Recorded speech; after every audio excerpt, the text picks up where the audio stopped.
really quick. Let's just look at dehydration in the winter and the colder months. So in Alberta, we've gotten some extreme, crazy extreme cold in the last 2 to 3 days. And I've been getting a lot of questions about different symptoms people are experiencing.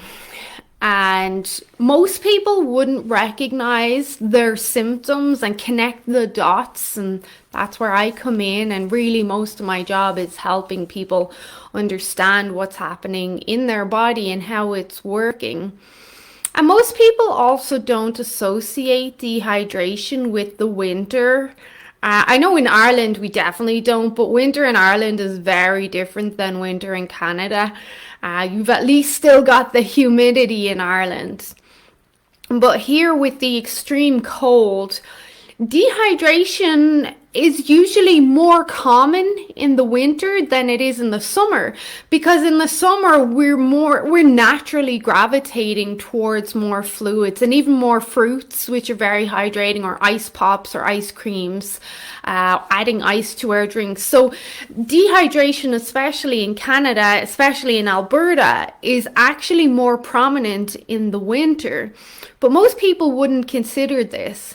So this week I've been getting a lot of questions about, well, constipation, diarrhea, we'll discuss that, migraine, headaches, aches and pains, of course, the generic kind of dry eyes, dry mouth, dry nasal cavity, dry everything, bloating, vertigo.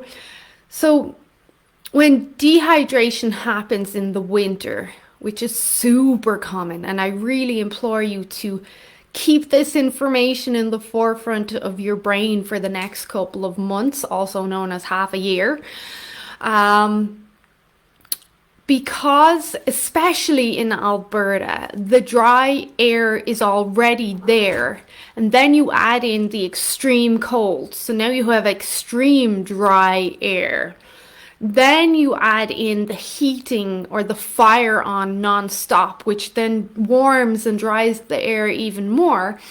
Then you're sitting in your car and you probably have the heating or the air conditioning on, especially if you're sitting on like Deerfoot for 60 minutes trying to get to and from work.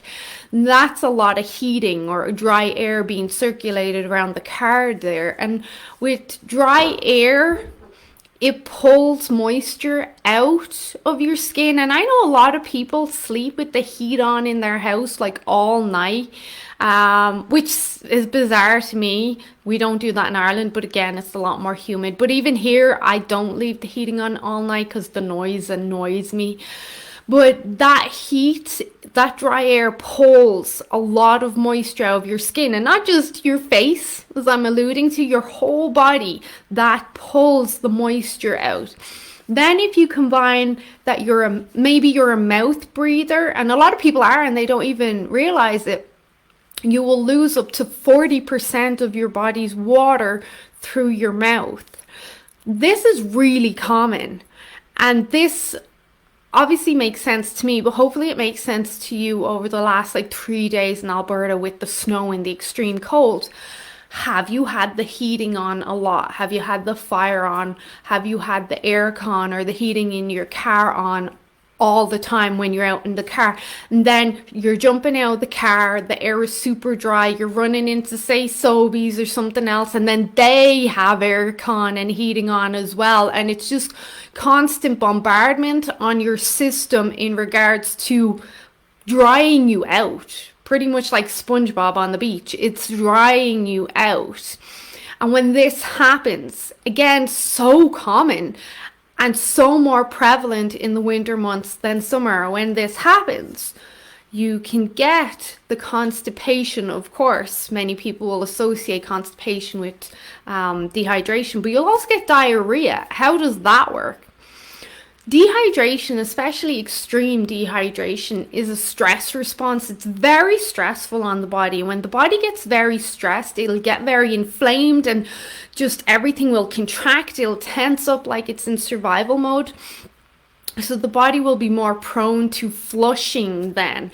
And especially if you already have some sort of IBD, irritable bowel disease issue, whether it's ulcerative colitis, whether it's just IBS, diverticulosis, celiac, whatever it is, when your body is very stressed, and especially we want the colon to be nice and hydrated and moist, and when that gets very dehydrated and there's a stress response, you can be prone to these flushing reactions because you consume food and your body's like, oh my God, I can't take any more stress. And eating is very stressful to your body. Digesting is very stressful to your body. So then the intestines are like, oh my God, can't deal with this right now. Just flush, flush, flush. And you will be more prone to diarrhea because this is a stress response. Then, of course, you got the headache, the migraine, neck and shoulder tension, aches and pains, back pain, shoulder pain, hip pain. Super, super prominent when there's dehydration there. Because think like it's just drying everything out and everything starts grinding and it's all inflamed, and you cannot have pain without inflammation. You just can't.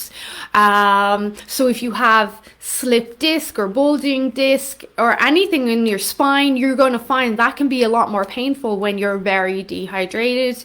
Vertigo, dizziness, of course the generic like dry eyes, skin, maybe flaky skin, nasal cavity, and that can be super uncomfortable if you've ever had it. Just dryness everywhere. Of course, the color of your urine can change, but that's not always definite in what it actually means. A few more symptoms that people wouldn't think of: increased cravings, especially for sugar, because your body's like in that survival mode. Fatigue, daytime sleepiness, poor performance in the gym. When you're dehydrated or your body needs electrolytes, your workout's not going to be as good as it should. Chapped lips. Oh my God, I've chapped lips the last few days. Bad breath. Thirst, obviously. So there's a lot in this group. In the file section, there is a "Are you dehydrated?" assessment. You're free to take that and take a look at things, but this is really common now. So kind of obvious, like improve your hydration, but when we talk about hydration, it's not just the water. You're going to have issues retaining the water and staying hydrated if you're either not consuming a lot of minerals or you're losing a lot of minerals. Minerals, electrolytes, pretty much the same thing. Or if whatever minerals you still have in your body, if you're drinking a lot of plain water, you could be further diluting them down. And you do need your minerals and electrolytes to retain the fluid in your cells. So there's that.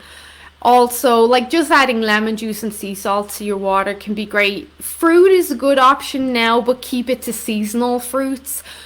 Obviously, soups, stews, broths, shakes, smoothies. Great idea right now because you'll get the minerals plus a lot of other nutrients and some enzymes in there. Not so much with your cooked stuff, but you'll get enzymes in your smoothie or your juice, depending on how you make it.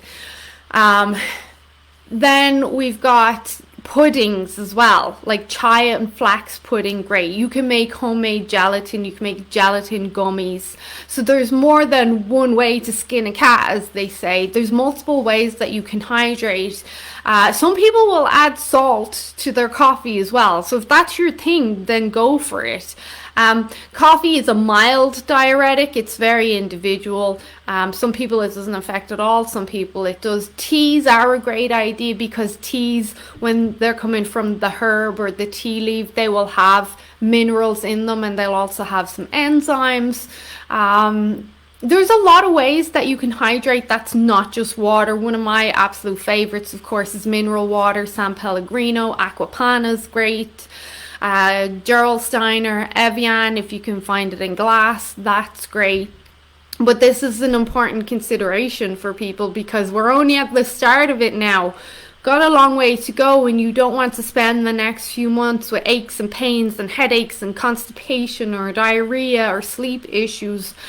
And it's also important to remember that whatever minerals you do have in your body now, aiding with current hydration, if you get exposed to another big stressor, a lot of stress at work or bad news or something, that's going to deplete the minerals even more. So then you need even more. So for someone who maybe takes 1 dose of electrolytes daily, and that does them great, then they get some bad news. Now they need even more electrolytes because they're burning through those electrolytes a lot faster, because your body works on a state of triage and it will always take what it needs for survival first, and then you kind of get left with bits and pieces and you need to top that up. You constantly top it up. So lots of ideas there as well. In this group there is a list, an infographic. I'll pop it in the comments.